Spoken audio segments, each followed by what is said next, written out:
Hello YouTube, this is Morgan, Airspeed Prime here at my next Star Wars Rebels episode review. This one's going to be for Season 3, Episode 4, the Antilles Extraction. Solid episode. I really enjoyed it. Wouldn't say it's like a really amazing episode. There wasn't a lot of character to it. In that, as much as this was a cool episode featuring Wedge isn't really much of a character, unfortunately. He's just kind of like a notable character who's a skilled pilot. Not a ton of depth there to him. So most of the episode was really carried on the back of Sabine being on the solo mission, referencing the fact that she's previously been part of the Imperial Academy, so she's the perfect one to go in there and, you know, be able to just very quickly acclimatize herself and come across as if she's been there the whole time. That she actually is a an Imperial cadet because she previously was. That said, I still don't think they did a massive amount character-wise beyond like referencing a few things. So it ends up kind of just feeling like a slightly better version of a lot of the episodes from like last season and season 1, where it's just, oh, the rebellion needs something new. Let's send X person in to do this thing to get our new stuff. In this case, 2 new pilots. In previous episodes, it's been get this ship, this piece of information, this hostage, whatever. But as I said, this episode felt a little stronger because Wedge is a notable character. A Sabine-focused episode, which was quite nice. She really got a chance to kind of show herself. But beyond that, it's not going to be the most memorable episode come the end of the season. It had a lot of nice action to it. I really liked a lot of the fighter sequences that we saw. The simulation sequence was quite well done.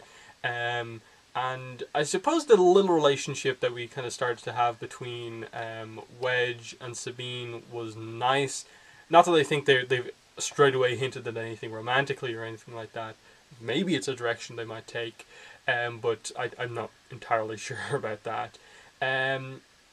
They emphasize on the kind of side plot of the episode, Ezra and Kanan being the support team for Sabine.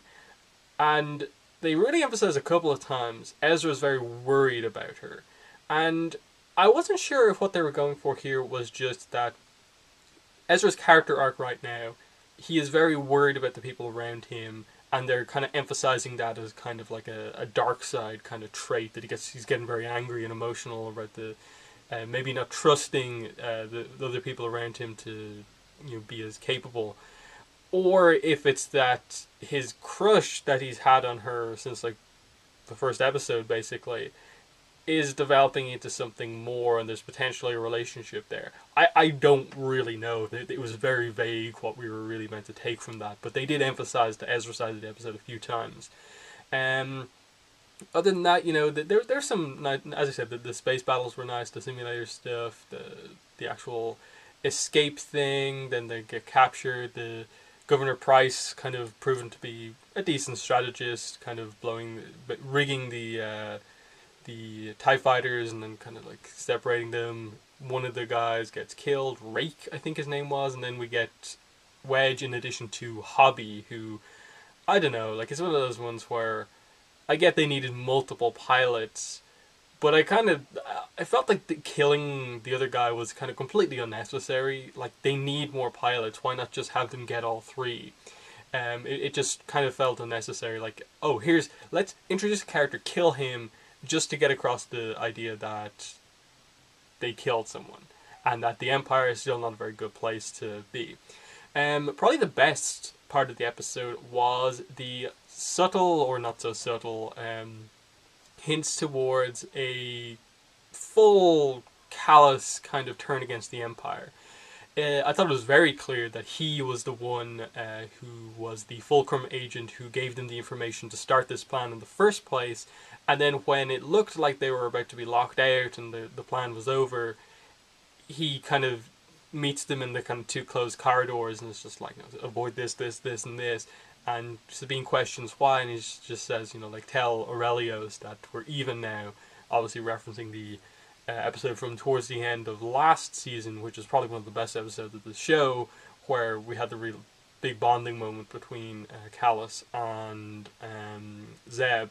So I like that. Okay, that kind of debt is repaid, but he still has a contact within the rebellion. When is he going to make his move? Is he actually planning on doing that? What more has to happen for him to fully make the decision to side with the rebellion against the Empire? Or will he? That's the interesting stuff going forward, and I hope they address that. I hope they characterize Callus more going forward. Because they did address, a little bit the reasoning, I suppose, behind why Wedge and the others wanted to leave, and I suppose why Sabine potentially left in the first place.